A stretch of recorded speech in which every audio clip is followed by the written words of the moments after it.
Baba Yaga adalah karakter jelek dalam cerita rakyat Slavia. Dia terbang dan juga menculik anak-anak kecil serta memakannya juga. Ia tinggal di sebuah gubuk kecil. Dalam cerita rakyat Slavia, ia digambarkan sebagai tokoh antagonis. Nama Baba Yaga terdiri dari dua elemen.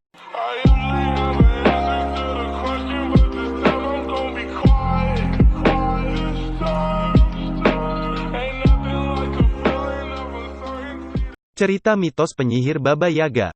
Halo Sobat Mitospedia. Dalam mitos Slavia, Baba Yaga adalah wanita liar atau wanita gelap sihir dan dalam cerita rakyat Rusia ada banyak cerita tentangnya.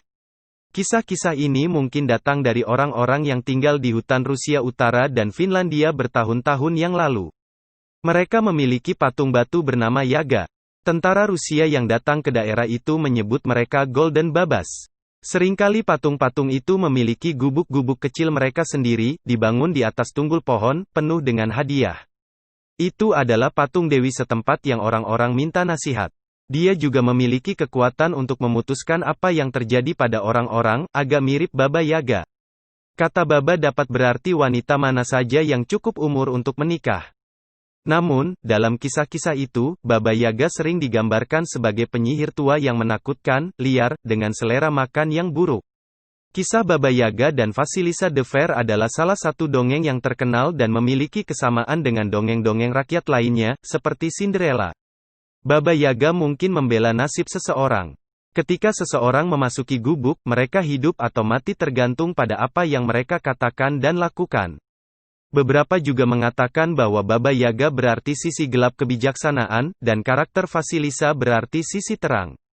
Bagaimanapun dia muncul, dia lebih dari sekedar penyihir tua yang jelek, karena dia memiliki kekuatan, orang harus takut dan menghormatinya. Di banyak masyarakat kuno, wanita yang lebih tua dipandang sebagai pemelihara kearifan dan tradisi keluarga atau suku.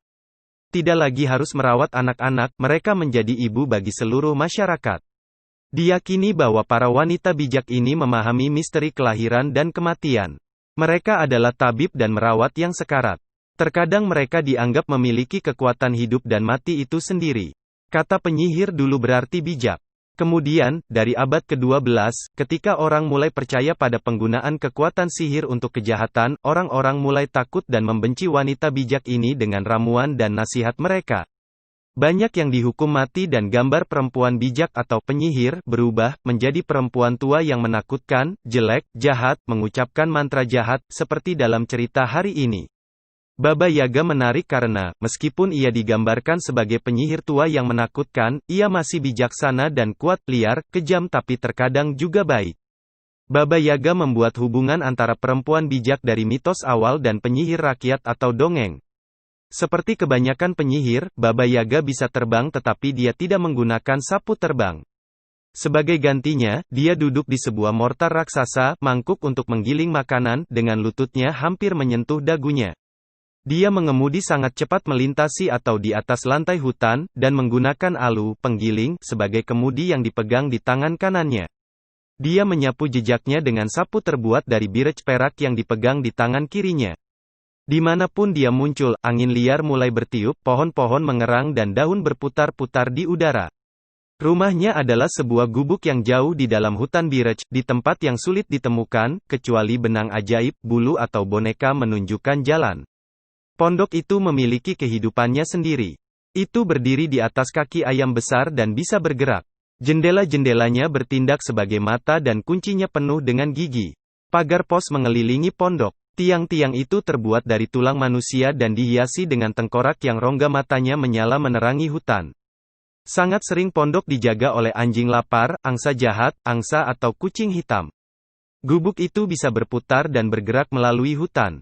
Itu membuat pekikan darah mengental. Sebagian besar dari mereka yang masuk tidak pernah pergi, seperti Baba Yaga mencuci mereka, memberi mereka makan dan kemudian duduk di atas spatula raksasa, sebelum dimasukkan ke dalam oven. Dalam banyak cerita, nasib mereka yang memasuki gubuknya ada di tangan mereka sendiri.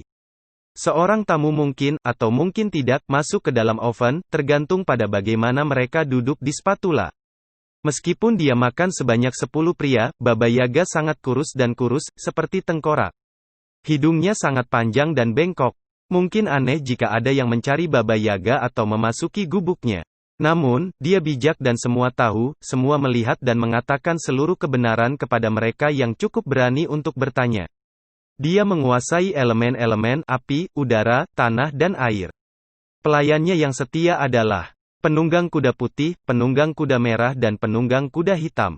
Dia memanggil mereka, My Bright Dawn, Red Sun saya dan Dark Midnight saya karena mereka mengendalikan fajar, matahari terbit, dan malam hari. Beberapa dari pelayannya yang lain adalah teman jiwanya, 3 pasang tangan tanpa tubuh, yang tiba-tiba muncul untuk memenuhi keinginannya, dan gembalanya, tukang sihir Koshechei the Deathless. Seringkali pahlawan atau pahlawan memasuki gubuknya mencari kebijaksanaan, pengetahuan, kebenaran atau bantuan, seperti Vasilisa. Baba Yaga membantu para pahlawan dan pahlawan wanita, dengan memberikan saran, menemukan senjata, dan membuat tugas lebih mudah. Baba Yaga membantu Vasilisa dengan memberinya cahaya, karena dia menghadapi ketakutannya dan mendengarkan intuisinya, boneka, Vasilisa mendapatkan kehidupan yang lebih baik. Boneka itu mewakili intuisi Vasilisa dan restu ibunya. Ini bertindak sebagai panduan hidup saat Vasilisa tumbuh dari masa kanak-kanak hingga dewasa. Seperti banyak mitos dan dongeng, kisah ini juga memiliki moral, jika Anda baik dan bijaksana, dengarkan orang tua Anda dan gunakan intuisi Anda akan diberi hadiah tetapi jika Anda kejam dan tidak baik, seperti ibu tiri yang jahat dan anak perempuannya, Anda mungkin menemui akhir yang buruk.